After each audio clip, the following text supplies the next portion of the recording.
വചനവീഥിയിലൂടെ father ജെ.ബി. Puthur. വിശുദ്ധ മത്തായി രചിച്ച യേശുവിന്റെ സുവിശേഷം അധ്യായം 9, 18, 19, 23 മുതൽ 26 വരെയുള്ള വാക്യങ്ങൾ. ഭരണാധിപന്റെ മകൾ. അവൻ അവരോട് സംസാരിച്ചു കൊണ്ടിരിക്കുമ്പോൾ ഒരു ഭരണാധികാരി അവനെ സമീപിച്ചു താണു വണങ്ങിക്കൊണ്ട് പറഞ്ഞു, എന്റെ മകൾ അല്പം മുൻപ് മരിച്ചുപോയി. നീ വന്ന് അവളുടെ മേൽ കൈവയ്ക്കുമെങ്കിൽ അവൾ ജീവിക്കും. യേശുവും ശിഷ്യന്മാരും അവനോടൊപ്പം പോയി. യേശു ഭരണാധികാരിയുടെ ഭവനത്തിലെത്തി.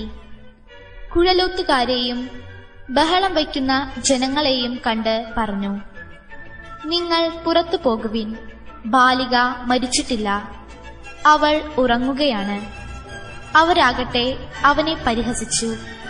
ജനക്കൂട്ടത്തെ പുറത്താക്കിയ ശേഷം അവൻ അകത്തു കടന്ന് അവളെ കൈക്കു പിടിച്ച് ഉയർത്തി. അപ്പോൾ ബാലിക എഴുന്നേറ്റു. ഈ വാർത്ത ആ നാട്ടിലെങ്ങും പരന്നു. മനുഷ്യൻ പരിഹസിക്കുന്നു, ദൈവം പ്രവർത്തിക്കുന്നു. മറ്റ് സമാന്തര സുവിശേഷകന്മാരായ വിശുദ്ധ മർക്കോസിന്റെയും വിശുദ്ധ ലൂക്കായുടെയും സുവിശേഷ വിവരണങ്ങളിൽ നിന്ന് സാരാംശത്തിൽ വ്യത്യസ്തത പുലർത്തുന്നില്ല എന്നുവരികിലും വിശദാംശങ്ങളിൽ അല്പം വ്യത്യസ്തമായിട്ടുള്ള വിവരണങ്ങളാണ് വിശുദ്ധ മത്തായി നമുക്കായിട്ട് നൽകുന്നത്. ഇന്നത്തെ സുവിശേഷ വിവരണം അനുസരിച്ച് മത്തായി നമ്മോടായിട്ട് പറഞ്ഞു തരുന്നു, യേശു ജനങ്ങളുമായിട്ട് സംഭാഷണത്തിലേർപ്പെട്ടുകൊണ്ടിരുന്ന സമയം, പല കാര്യങ്ങളും അവരെ പഠിപ്പിക്കുന്ന സമയമായിരുന്നു അത്.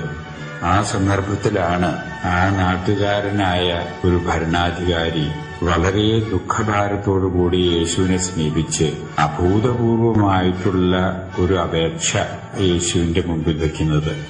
ആ അധികാരി വളരെ ദുഃഖിതനായിരുന്നു.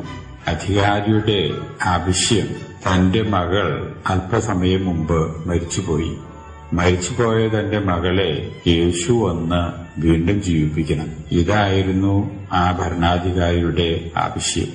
ആ ഭരണാധികാരി ഇത്തരത്തിലുള്ളൊരു ആവശ്യം യേശുവിന്റെ മുമ്പിൽ വയ്ക്കുക എന്നുള്ളത് തന്നെ യേശുവിനെ സംബന്ധിച്ചുള്ള അദ്ദേഹത്തിന്റെ കാഴ്ചപ്പാട് വളരെ തെളിവായ രീതിയിൽ പ്രകടമാക്കുന്ന ഒന്നായിട്ട് നാം ശ്രദ്ധിക്കേണ്ടിയിരിക്കുന്നു. അദ്ദേഹത്തിന്റെ വർത്തന രീതിയും അദ്ദേഹത്തിന്റെ ആവശ്യങ്ങളും പരിഗണിച്ചുകൊണ്ട് യേശു മഹാമനസ്കതയോടും ഔദാര്യത്തോടും കൂടി തന്നെ ആ ഭരണാധികാരിയുടെ വീട്ടിലേക്ക് പോകാൻ തയ്യാറായി. കൂടെ ശിഷ്യന്മാരുമുണ്ട്. യേശുവും ശിഷ്യന്മാരും അദ്ദേഹത്തിന്റെ വീടിനടുത്ത് ചെന്നപ്പോൾ വീടും പരിസരവും ജനനിബിഡമായി കണ്ടു. കുഴലൂത്തുകാരും വിലാപഗാനങ്ങൾ പാടുന്നവരും ഒക്കെയായി ആകെ ഒരു ബഹളത്തിന്റെ അന്തരീക്ഷം. യേശു ആ അന്തരീക്ഷം നിരീക്ഷിച്ചതിന് ശേഷം ജനങ്ങളോടായിട്ട് പറയുന്നു, നിങ്ങൾ ആരും ബഹളം വെക്കരുത്, നിശബ്ദരായിരിക്കുവിൻ. ബാലിക മരിച്ചിട്ടില്ല, ബാലിക ഉറങ്ങുകയാണ്. ബാലിക പണ്ടേ മരിച്ചിരിക്കുന്നുവെന്ന അറിവ് ഉള്ള ജനങ്ങള് യേശുവിന്റെ വെറും ജൽപ്പന്നമായിട്ടാണ് ബാലിക ഉറങ്ങുകയാണ് എന്ന് പറഞ്ഞത് ധരിച്ചത്. അതിനാൽ തന്നെ യേശുവിന്റെ ആ വാക്കുകൾ കേട്ട ഉടനെ ജനങ്ങൾ ഒന്നാകെ യേശുവിനെ പരിഹസിച്ചു എന്നാണ് എല്ലാ സുവിശേഷത്തിലും തന്നെ നമ്മൾ കാണുന്നത്. മത്തായിയും അത് പ്രത്യേകം എടുത്തു പറയാൻ മറക്കുന്നില്ല. ജനങ്ങളുടെ ആ പരിഹാസം തീർത്തും അവഗണിച്ചുകൊണ്ട് യേശു ആ ബാലിക കിടന്നിരുന്ന മുറിയിലേക്ക് കടന്നു വരുന്നു.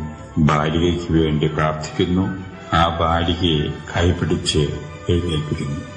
മരിച്ചുപോയ ബാലിക എഴുന്നേറ്റിരിക്കുന്നു, നടക്കാനിടവരുന്നു. ഇത് കണ്ടും കേട്ടും അവിടെ കൂടിയിരുന്ന ജനങ്ങൾ ആകെ വിസ്മയിച്ചു.